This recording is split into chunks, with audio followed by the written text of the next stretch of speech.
জামাটা অর্ডার দিয়েছিলাম, চলে আসছে। তো হাই ফ্রেন্ডস, কেমন আছো সবাই? আমি সঞ্চিতা ব্লগ থেকে একটা ডেইলি ব্লগ নিয়ে আসলাম। তো এই যে জামাটা অনলাইনে অর্ডার দিয়েছিলাম, তো পেয়ে গেছি। কেমন হয়েছে বলবেন সবাই। আর এই জামাটার সাথে কি কালারের ওড়না পরা যায় এটাও একটু বলবেন। তো এই তো জামাটা মানে দেখে এখন আসলাম রান্না করতে। তো প্রেসার কুকারে ডিম আর আলু সিদ্ধ করে নিয়েছি, এখন রান্না উঠাই দিব।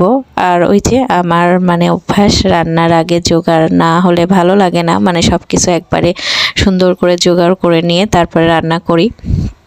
তো 2 চুলায় রান্না উঠাই দিয়েছি। এখানে হচ্ছে ভাজি হচ্ছে, ওই যে লাউয়ের চোচা, আলু আর একটু পেঁয়াজ দিয়ে ভাজি।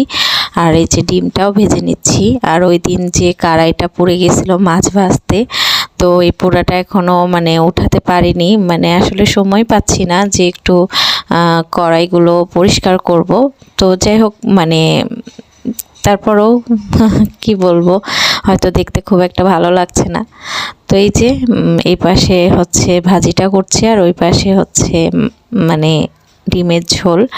আর ওইরকম মানে মটরশুঁটি দিয়ে মানে ডিমের ঝোল কিন্তু খুব ভালো লাগে। আর এরকম মটরশুঁটির কিন্তু ঘুগনিও ভালো লাগে। ওই যে বুটের যেরকম ঘুগনি হয় সেরকম মানে ঘুগনি করে খেলেও ভালো লাগে মুড়ি টুড়ি দিয়ে। তো এই তো ডিমের ঝোল হয়ে গেছে মানে এখন ফুটলে নামাবো, একটু গরম মশলা দিব। আর পাশের চুলায় ভাত উঠাই দিয়েছি। তো রান্নাবাড়ি শেষের দিকে এখন মানে খাওয়া দাওয়া। আর ওই যে বললাম কয়দিন খুবই ব্যস্ত। আর এর মধ্যে হচ্ছে আমাদের স্কুল থেকে ট্যুর প্ল্যান করেছে, মানে আমাদেরকে কক্সবাজার নিয়ে যাবে টিচারদেরকে। তো ওইটা নিয়েও একটু ব্যস্ত। এই তো হয়ে গেছে রান্না। Bye bye.